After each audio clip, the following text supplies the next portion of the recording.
विश्व में शांति, मानवता, भाईचारा, करुणा का संदेश देने वाले सम्यक संबुद्ध जी के पवित्र चरणों में श्रद्धा सुमन अर्पित करते हुए इस भारत देश के करोड़ों शोषितों, पीड़ितों, मजलूमों के मसीहा, गौवी को जुबान, बहरे को कान, नारी को सम्मान, भारत देश को सुंदर संविधान देने वाले बोधिसत्व परम पूज्य बाबा साहब डॉक्टर भीमराव अंबेडकर जी के पवित्र चरणों में श्रद्धा सुमन अर्पित करते हुए वाम save DS4 Bahujan Samaj party के संस्थापक मान्य और मसीहा काशीराम सहित सभी संतों, गुरु, महापुरुषों को नमन करते हुए यहाँ पर उपस्थित हमारे पिता तुल्य बुजुर्ग, माताएं, बहनें एवं सम्मानित साथियों, प्यारे बच्चों, आप सभी का आज संत श्रोमणी रविदास जी की जयंती की हार्दिक बधाई व मंगल कामना, साथ ही साथ इस कार्यक्रम में हार्दिक स्वागत, वंदन, अभिनंदन करते हुए जय भीम नमो बुद्धाय करता हूँ। साथियों, आज बहुत ही सम्मानित श्रद्धेय प्रीतम बौद्ध जी ने और उनके साथियों ने बहुत ही सम्मानित ढंग से यहाँ पर संत श्रोमणी रविदास जी की जयंती मनाने का काम कर रहे हैं। मैं इनको बहुत बहुत साधुवाद देता हूँ और आपसे चाहता हूँ कि आप लोग इनके लिए जोरदार ताली बजाने का काम कीजिए। साथियों, मैं अपनी बात शुरू करने से पहले मैं एक बात कहानी के माध्यम से बताना चाहता हूँ। साथियों, एक जंगल था और जंगल में तमाम जीव जंतु, पशु पक्षी वहां निवास करते थे, रहते थे। लेकिन एक दिन ऐसा हुआ कि उस जंगल में आग लग गई और जंगल में आग लग गई। सभी जानवर, सभी पशु पक्षी जंगल को छोड़कर भाग रहे थे, लेकिन उसी में से एक छोटी सी गौरैया जंगल को छोड़कर भागने का काम नहीं किया। अपनी चोंच से एक बूंद पानी लाकर उस जंगल में डालने का काम कर रही थी और डालते डालते जंगल की लपटें इतनी तेज थी उस गौरैया का पंख भी जल गया। उसके बाद भी हिम्मत नहीं हारी और एक बूंद पानी नदी से लाती थी, उस जंगल की आग में डालने का काम कर रही थी। यह देखकर उस जंगल में एक बंदर था।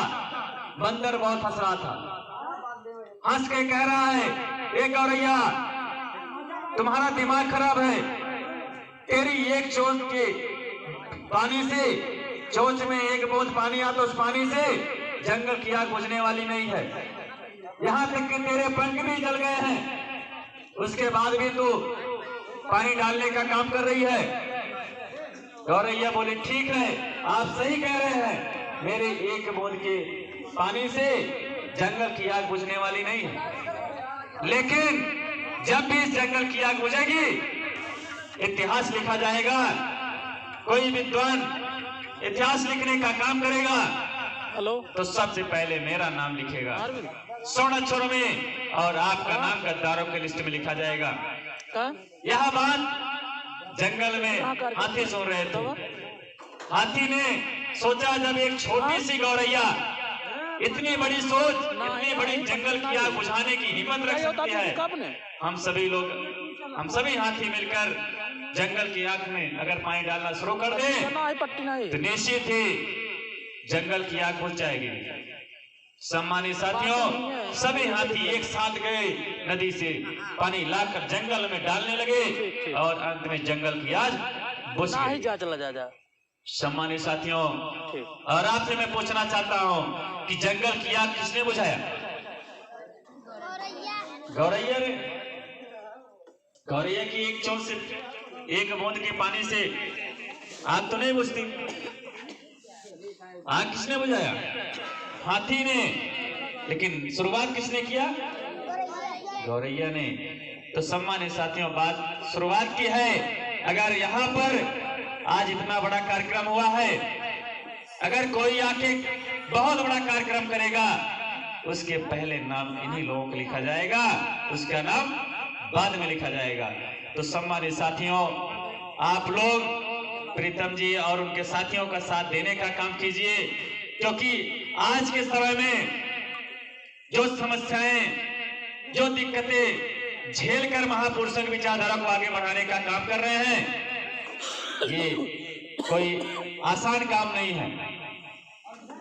ऐसे ही एक समय था जब इस समाज को मान सम्मान से जीने का अधिकार नहीं था, किसी विशेष वर्ग को सम्मान मिलता था, उसी विशेष वर्ग को आगे बढ़ाने चढ़ाने का काम रविदास जी के समय में एक और कवि रहा करते थे, तुलसीदास।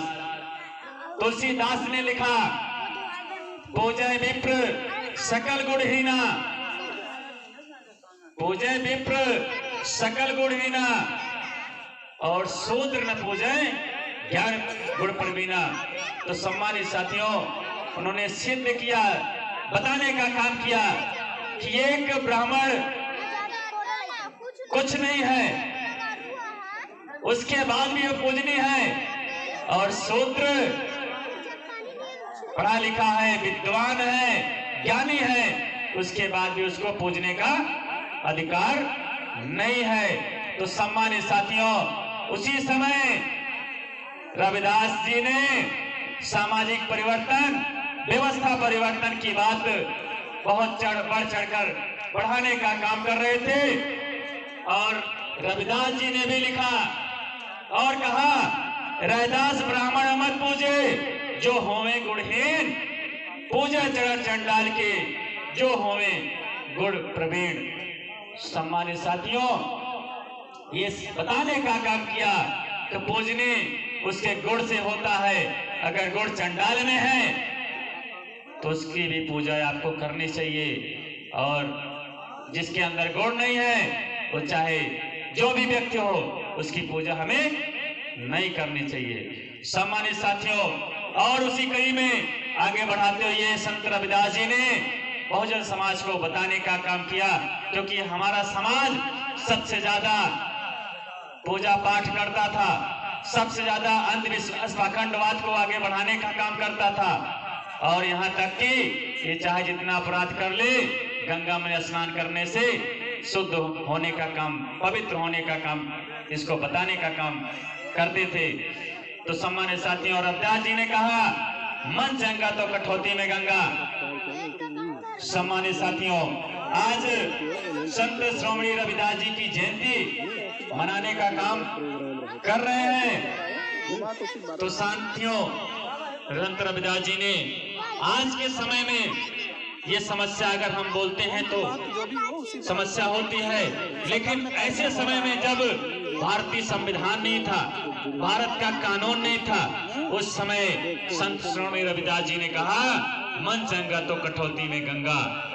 तो सम्मानित साथियों, ये बात क्यों कहा?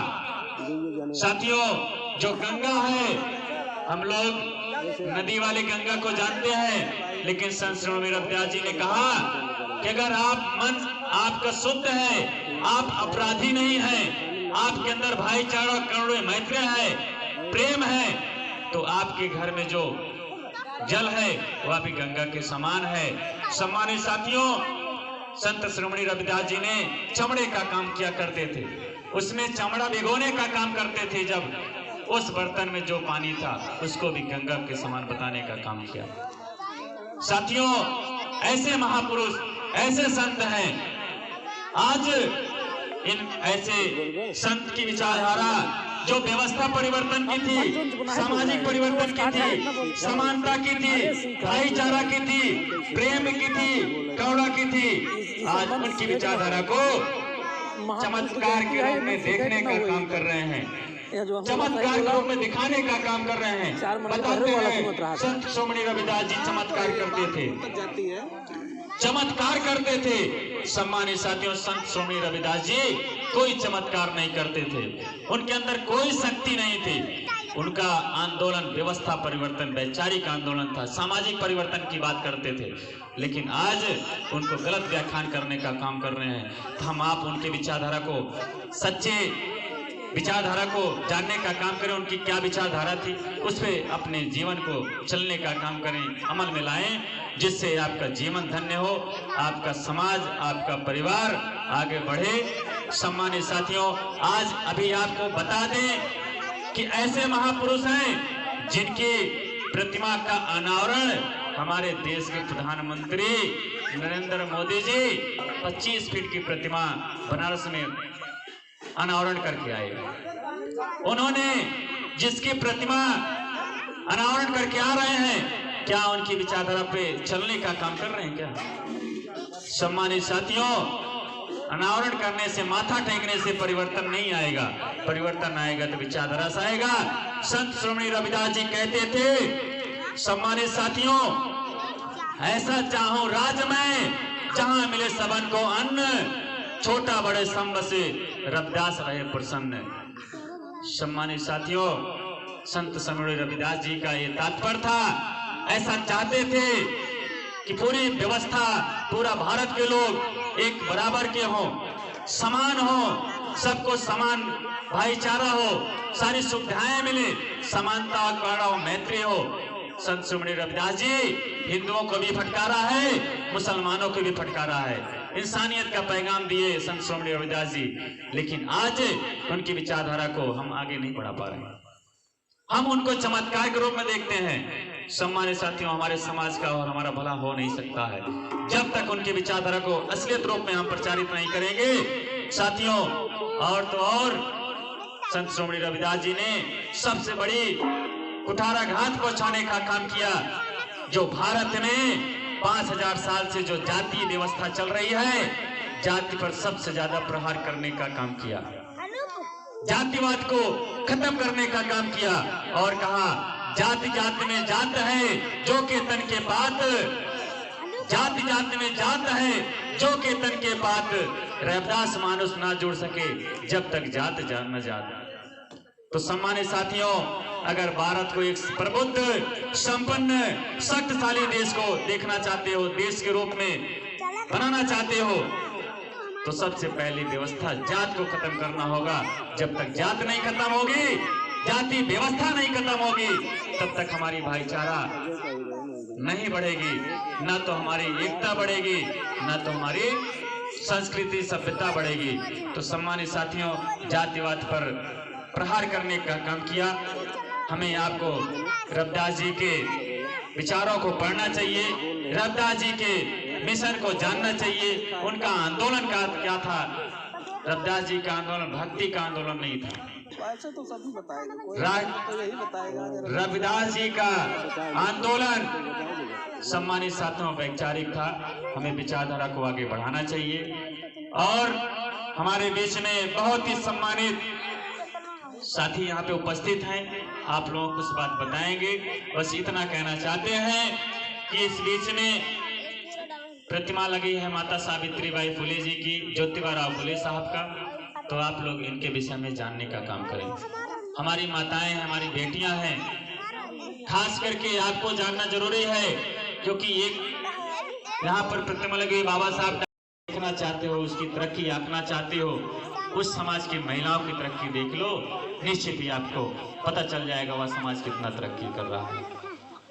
आज हमारी माताएं महापुरुषों की विचारधारा से दूर हैं, इनको नहीं पता है हमारी माता कौन है, हमारी ओरिजिनल जो हमारी माँ है कौन है, हमारे लिए जो संघर्ष की है कौन है, हमारे महापुरुष कौन है। जब तक ऐसा नहीं जानेंगे परिवर्तन नहीं होगा। ऐसी धन्य माता जी सावित्रीबाई फुले, जिन्होंने महिलाओं को पढ़ने के लिए सबसे प्रथम स्कूल खोला, पढ़ाने जाते थे। जिस समय लिखा गया स्त्री सूत्र विद्या न देता, कौन लिखा? तुलसीदास जी ने। स्त्री और सूत्र विद्या न देता, स्त्री और सूत्रों को विद्या नहीं देनी चाहिए। तो सम्मानित साथियों, उस समय महिलाओं को पढ़ाने का काम किया और महिलाओं को महिलाओं में जागृति लाने का काम किया। ऐसी त्याग के परिवर्तन की मिसाल माता सावित्रीबाई फुले जी, मैं इनको श्रद्धांजलि अर्पित करता हूँ। साथियों, ये आज जयंती मनाने का काम किया जा रहा है। आप लोग जयंती के साथ साथ इनके विचारों पर भी चलने का काम कीजिए, विचारों को अपने आत्मसात कीजिए। जब तक विचारों को नहीं मानेंगे तब तक महापुरुषों का असली जयंती नहीं होगी। जयंती किस लिए मनाते हैं, महापुरुषों की प्रतिमाएं किस लिए लगाते हैं? इनसे हम कुछ सीखें, इनकी विचारधारा पे हम चलें, संकल्प लें।